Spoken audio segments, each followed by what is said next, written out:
खाद्य पदार्थों की कालाबाजारी को रोकने और आमजन को महंगाई से राहत देने के लिए राज्य सरकार द्वारा जारी स्टॉक सीमा को लेकर व्यापारियों में रोष बढ़ता जा रहा है। सरकार की नीति के खिलाफ प्रदेश की 247 मंडियों की तर्ज पर अजमेर कृषि उपज मंडी समिति और तेल कारोबारियों ने 2 दिवसीय हड़ताल रखकर अपने अपने प्रतिष्ठान बंद रखे और सरकार के खिलाफ विरोध दर्ज कराया। पड़ाव क्षेत्र के तेल बाजार में मंगलवार को सन्नाटा पसरा रहा। व्यापारियों के मुताबिक 2 दिनों में 13 से 14 करोड़ रुपए का कारोबार प्रभावित हुआ। व्यापारियों ने अपने अपने प्रतिष्ठान बंद रखकर तेल पर से स्टॉक सीमा हटाए जाने की मांग की। व्यापारियों का तर्क है कि स्टॉक सीमा सरसों के तेल पर है या फिर सभी तेलों पर। सरकार ने इसका कोई खुलासा नहीं किया है।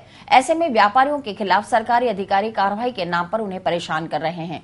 कृषि उपज मंडी के डायरेक्टर बलराम हरलानी ने सरकार को चेतावनी दी कि यदि जल्द ही उनकी मांगों पर कोई कार्रवाई नहीं की गई तो किसी भी वक्त अनिश्चितकालीन हड़ताल शुरू कर दी जाएगी। 23/11 को राज्य सरकार ने गजट जारी करके तेलों पे स्टॉक सीमा लगाई है। तो अजमेर राजस्थान खाद्य संघ के द्वारा 247 राजस्थान की मंडियों में हड़ताल का आह्वान किया गया था 24 और 25 तारीख को। उसी के तहत आज अजमेर भी बंद रखा गया है।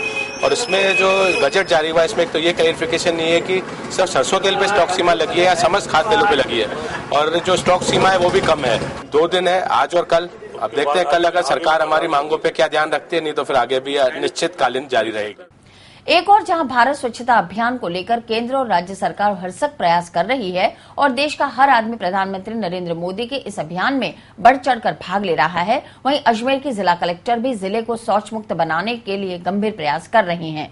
बावजूद इसके अजमेर में ही 12 किलोमीटर पर मौजूद कृषि उपज मंडी ऐसा क्षेत्र है जहां ना तो प्रधानमंत्री के स्वच्छता अभियान और ना ही कलेक्टर के शौच मुक्त अभियान की झलक नजर आ रही है।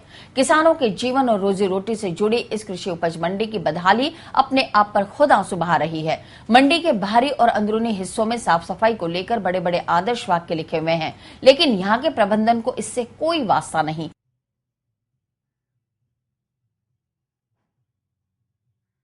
हाँ, यहाँ टॉयलेट तो बने हुए हैं लेकिन सब यूजलेस हो चुके हैं, खंडर हो गए हैं। पूरी मंडी के अंदर घास उगी हुई है, कोई सफाई व्यवस्था नहीं है।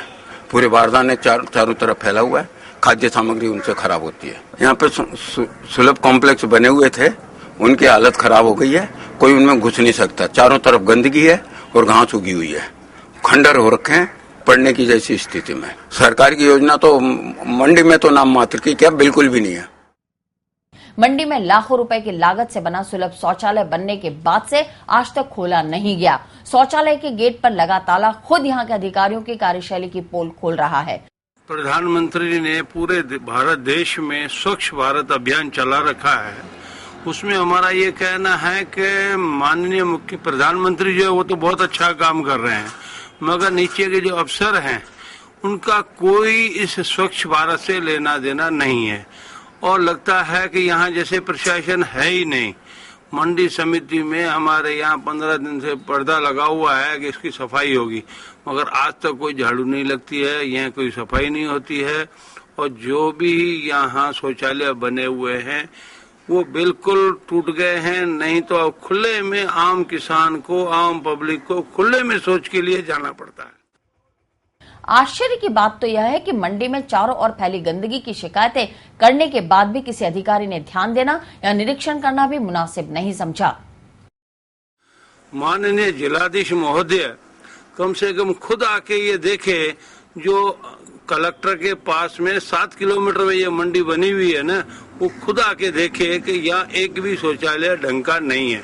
तो आम किसान और आम पब्लिक ये सारी खुले में शौच में जाती है, खाली कागजों में दिखाते हैं कि साहब हमारा भारत जो है ये शौच मुक्त हो गया है, अजमेर शौच मुक्त हो गया। तो ये सब झूठी बातें हैं। इसको खुद को कलेक्टर को आके देखना चाहिए और खुद आके देखे मौके पे तो मालूम पड़े कि भाई क्या है।